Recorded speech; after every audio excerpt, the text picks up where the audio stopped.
500 वर्षों के संघर्ष के बाद, असंख्य बलिदानों के बाद 22 जनवरी 2024 भारतीय इतिहास में कभी न भूले जाने वाली तिथि बनने जा रही है,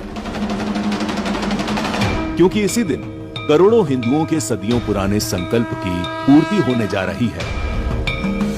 22 जनवरी के दिन का है विशेष महत्व। पावन इस प्राण प्रतिष्ठा समारोह में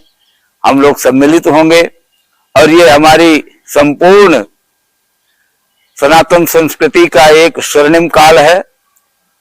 और विशेषकर गौरवान्वित करने वाला गौरव काल है कि आज हम सब उस पल के साक्षी बनेंगे जिसके लिए हमारे 500 साल के पूर्वजों के संघर्ष, उनके तप और उनके बलिदान का प्रतिफल आज जो हमें फल के रूप में प्रतिबिंबित होगा वो 22 जनवरी को हमें अयोध्या में साक्षात होगा। हम उस अपने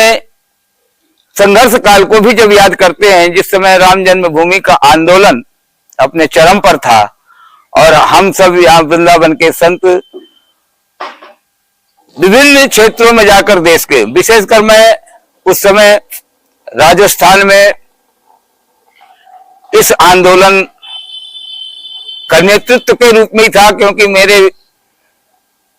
दायित्व में उस समय 17 जिले थे जिनका मैं नेतृत्व कर रहा था और वहां से एक बहुत बड़ी संख्या में हम कार सेवकों को लेकर अयोध्या पहुंचे थे और वहां जाकर के जिस समय हमने वो जो आज बड़ी व्यथा होती है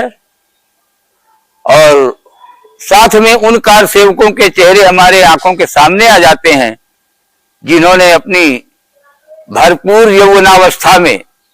और वहां जाकर उस समय के क्रूर शासकों की गोलियों को अपने सीने में खाया था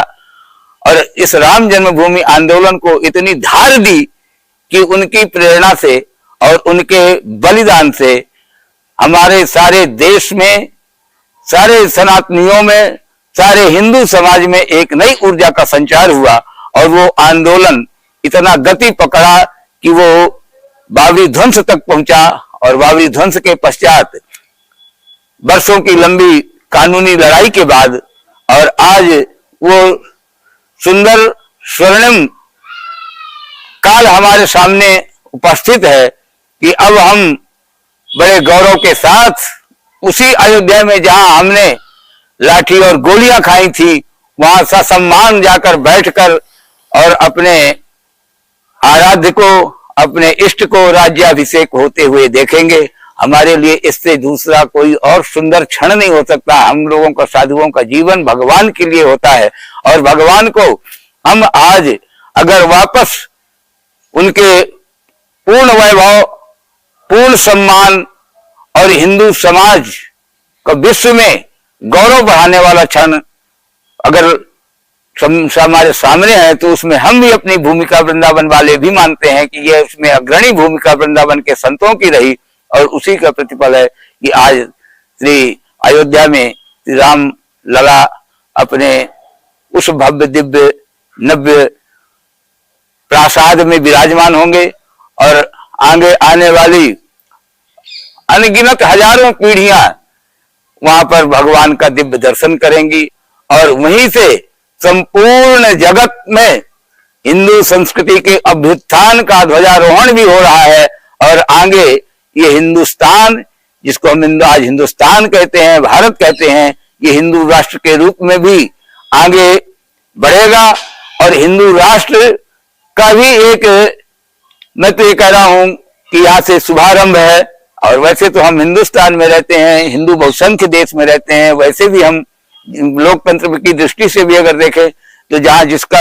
आबादी ज्यादा, जिसकी संख्या ज्यादा, जिसका बहुमत, उसी का शासन होता है। तो इस दृष्टि से भी हम आज भी हिंदू राष्ट्र में ही हैं, लेकिन संवैधानिक तौर पर आगे आने वाले समय में हमारे सामने अवसर होगा कि हम इस देश को हिंदू राष्ट्र संवैधानिक तौर पर घोषित कर सकें। उसकी भी प्रेरणा हमें वहीं से मिलेगी।